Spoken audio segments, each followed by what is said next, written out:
तो दोस्तों, आप सभी को गुड इवनिंग और उम्मीद है आप सभी अच्छे होंगे। आज हम लोग देखने वाले हैं करंट अफेयर।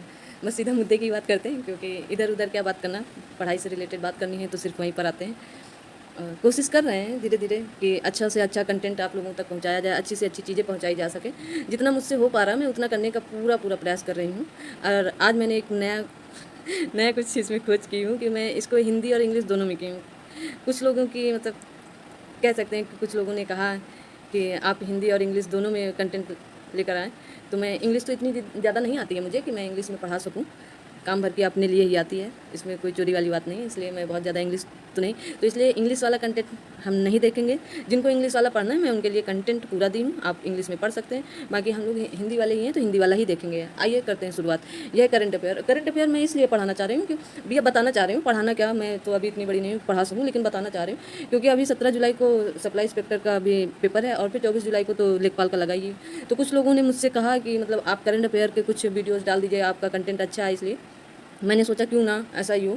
तो मैं कुछ कंटेंट लेके आई हूँ। मेरे पास ये 500 प्रश्नों की श्रृंखला है, पर मैं सारे के सारे तो यहाँ पर नहीं बता सकती और ना ही पढ़ा सकती हूँ क्योंकि मैंने ये कंटेंट पीसीएस के लिए तैयार किया था और वही मेरे पास कंटेंट है। तो मैं कोशिश कर रही हूँ कि जितना इंपॉर्टेंट होगा मैं आप लोगों तक पहुँचा सकूँ और जल्द से जल्द पहुँचा सकूँ। मैं कोशिश करूँ, लंबा लंबा वीडियो डालूंगी, पर मुझे अभी इतना बोलने की भी आदत नहीं है, मैं प्रयास करती हूँ। लेकिन तो चलिए आज का पहला प्रश्न देखते हैं कि यूक्रेन के राष्ट्रपति, आप लोग जान ही रहे हैं यूक्रेन और रूस के बीच इतने समय कितना युद्ध के लिए गर्मा गर्मी थी, वहीं से ये प्रश्न उठकर आया है क्योंकि पीसीएस में नहीं आया तो आगे लगे हुए एग्जाम जो हैं उनमें आ सकता है। इसे आप लोग अच्छे से याद कर सकते हैं कि यूक्रेन के राष्ट्रपति जेलेस्की को किस देश ने अपने शीर्ष राजकीय सम्मान से सम्मानित करने की घोषणा की है।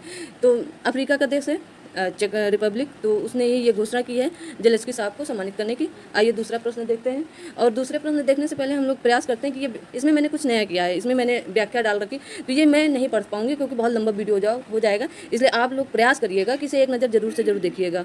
माइक्रोसॉफ्ट के द्वारा, दूसरा प्रश्न देखते हैं, माइक्रोसॉफ्ट के द्वारा भारत में सबसे बड़ा डेटा सेंटर किस शहर में निर्माण किया जा रहा है, तो ये है हैदराबाद में। आप लोग उत्तर देख सकते हैं, साथ में इसकी व्याख्या जरूर देखना है कि तेलंगाना में हैदराबाद में चौथा डेटा सेंटर स्थापित करने की घोषणा की गई है। आइए तीसरा प्रश्न देखते हैं। तीसरा प्रश्न ये है कि हाल ही में किस मंत्रालय ने डोनेट ए पेंशन की पहल शुरू की है। यह है श्रम एवं रोजगार मंत्रालय के द्वारा। और फिर से मैं कह रही हूँ आप लोगों को इसकी व्याख्या जरूर से जरूर देखनी है कि केंद्रीय श्रम एवं रोजगार मंत्रालय के मंत्री कौन है और किसके अधीन आता है, ये आप जरूर देखिएगा। आइए चौथा प्रश्न देखते हैं। यहाँ पर है किस रेलवे जोन द्वारा भारत पहला Gatishakti multi modal cargo terminal शुरू किया गया। आप लोग इसे अच्छे से देखिएगा और अच्छे से करिएगा भी और याद करने का प्रयास। सारे प्रश्न या सारे टर्म हम लोग याद नहीं कर सकते हैं, कभी कभी कुछ टर्म ऐसे होते हैं जिन्हें लिंक करना पड़ता है एक दूसरे से, तो आप इसे लिंक भी कर सकते हैं कि पूर्वी रेलवे जोन है, कैसे लिंक करना है आप लोग इसकी व्याख्या पढ़ेंगे तो आपको अच्छे से समझ में आएगा। पांचवें प्रश्न की बात करते हैं। हाल ही में इंडिया ग्लोबल फोरम का वार्षिक शिखर सम्मेलन कहाँ पर आयोजित किया गया है, तो ये देख सकते हैं बेंगलुरु। और बेंगलुरु कहाँ है ये आप जरूर खोज करिएगा कहाँ है और किस लिए है, और ये मैप में जरूर आप लोग देखा करिए कि बेंगलुरु किससे सीमा बनाता है किससे नहीं बनाता है, इससे ज़्यादा लाभ होगा। आइए छठवें प्रश्न की बात करते हैं कि हाल ही में आपको बड़ा करते हैं, जूम कर देते हैं कि हाल ही में किस मंत्रालय ने अखिल भारतीय कार्यक्रम झरोखा का आयोजन किया है। तो यहाँ पर बी और सी दोनों सही हैं, वस्त्र मंत्रालय और संस्कृत मंत्रालय। आप लोग इसको अच्छे से देख सकते हैं कि बी और सी सही है। आप व्याख्या जरूर पढ़िएगा, मैं इस पर बार बार फोकस करा रही हूँ आप लोगों को कि आप लोग इसकी व्याख्या जरूर पढ़िएगा। भारत के किस राज्य में देश का पहला अंतर्राष्ट्रीय फर्नीचर पार्क बनाया जा रहा है, तो आप लोग उत्तर देख सकते हैं तमिलनाडु। मैं पहले कोशिश की थी कि उत्तर ना दिखाया जाए, लेकिन अभी ऐसा वीडियो बनाना मेरे लिए थोड़ा सा नामुमकिन जैसे हो गया, इसलिए मैं नहीं बना पाई। कोशिश कर रही हूँ कि जितना जल्दी हो सकेगा मैं और कुछ आगे का प्रयास करती हूँ। आइए आठवां प्रश्न देखते हैं। Scotch state of governance report 2021 में किस राज्य को प्रथम स्थान प्राप्त हुआ, तो यहाँ पर आंध्र प्रदेश। आंध्र प्रदेश को आप लोग, फिर मैंने कहा व्याख्या तो पढ़िए। आंध्र प्रदेश क्यों प्रसिद्ध है, आंध्र प्रदेश मतलब पुराने से लेके आइए कि भाषाई आधार पर पहला राज्य बना था आंध्र प्रदेश, इस तरह से आप लिंक करके भी याद कर सकते हैं। तो आप लोग आइए नौवां प्रश्न देखते हैं कि हाल ही में किस राज्य सरकार ने वोमेन ए वर्क कार्यक्रम की शुरुआत की है, तो ये कर्नाटक राज्य ने किया है। आप लोग इसका उत्तर देख सकते हैं, व्याख्या भी देख सकते हैं, कब तक करना है, 2026 तक करना है, ये भी आप देख सकते हैं। 10वां प्रश्न देखते हैं। हाल ही में किस शहर में देश के पहले ड्रोन स्कूल का उद्घाटन किया गया है। मध्य प्रदेश लगभग सबको याद है, लेकिन मध्य प्रदेश में कहाँ है, तो ये ग्वालियर में है, ठीक है। तो आप इसको देख सकते हैं। भारत की पहली मेडिकल सिटी इंद्रयानी मेडिसिटी किस शहर में स्थापित किया जा रहा है, तो इसे आप भी अच्छे से याद करिए। पुणे कहाँ पर है, आप ध्यान याद करिएगा क्योंकि अभी महाराष्ट्र के नए मुख्यमंत्री भी बने हैं तो और इम्पॉर्टेंट भी हो सकता है, तो इसलिए भी आप इसे याद करिएगा। आइए 12वां प्रश्न देखते हैं। हाल ही में किस राज्य सरकार द्वारा सुषमा स्वराज पुरस्कार देने की घोषणा की गई है? तो ये जरूर याद करिएगा सुषमा स्वराज वाला, क्योंकि हरियाणा में दी गई है। इसकी व्याख्या देख लेते हैं। व्याख्या आप देखिएगा थोड़ा सा प्लीज़, मैं बार बार आपसे रिक्वेस्ट कर रही हूँ कि आप लोग व्याख्या जरूर देखिएगा। भगवान गौतम बुद्ध की शयन मुद्रा में दुनिया की सबसे लंबी प्रतिमा का निर्माण किस राज्य में किया जा रहा है? इसमें तो आप लोग ऐसे तुक्का भी लगा सकते हैं कि बिहार में ही, क्योंकि बौद्ध धर्म या बुद्ध की जो भी कुछ शुरुआत लगभग होती है वो बिहार से ही होती है। इसमें कॉमन सेंस वाली भी थोड़ी सी बात हो सकती है।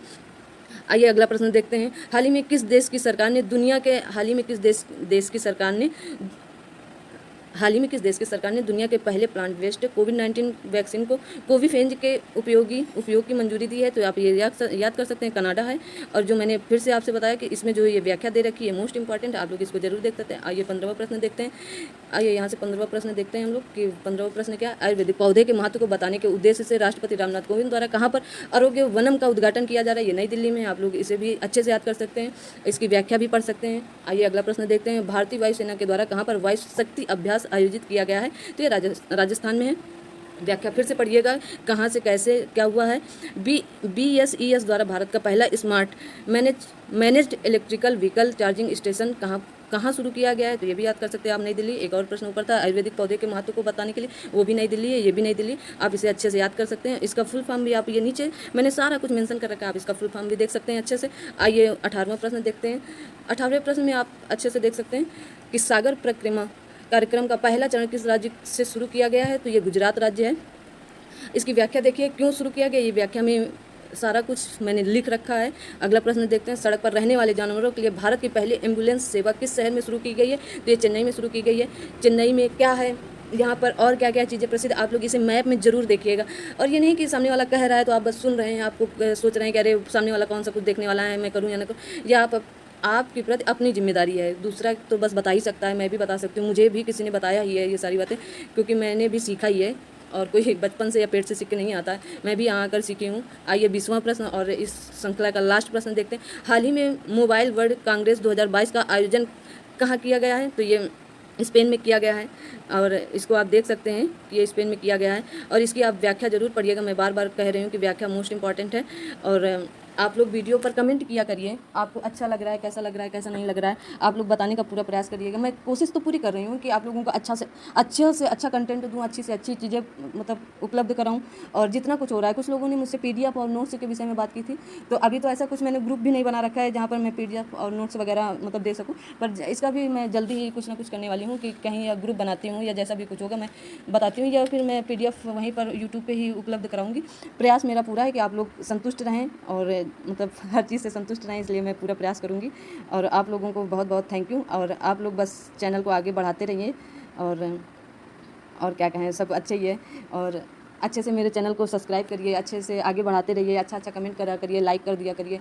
अगर नहीं अच्छा लग रहा तो आप कमेंट भी कर सकते हैं, क्योंकि आप बताएंगे तभी मैं सुधार कर पाऊँगी। आपको क्या अच्छा लग रहा है, क्या बुरा लग रहा है, आप कमेंट करके बिल्कुल बता सकते हैं, कोई दिक्कत वाली बात नहीं है, क्योंकि मैं उस पर काम करती हूँ। क्योंकि बहुत लोगों ने मुझे सजेस्ट किया कि मैम ऐसा नहीं ऐसा है, तो मैं उस पर काम कर रही हूँ कि जो चीज़ें मुझे आती हैं मैं उसका सुधारने का प्रयास करती हूँ हर हाल में। और आज मैं यहीं पर वीडियो रोकती हूँ और आप लोग अपना ख्याल रखिएगा, पढ़ाई पे ध्यान दीजिएगा, पढ़ाई पे फोकस करिएगा, समय से मतलब हर चीज़ समय से ही करिएगा, समय से पढ़ाई ज़रूर करिएगा कि दिन में 6 से 8 घंटे आप पढ़ सकें, अपने भविष्य को दे सकें, क्योंकि आज अपने भविष्य को समय देंगे तो कल आपका भविष्य उज्जवल होगा। और यहीं पर मैं अपनी वाणी को विराम देती हूँ और आप लोगों को शुभ रात्रि, और आप लोग सब लोग अच्छे से रहिएगा। शुभ रात्रि, शुभ रात्रि।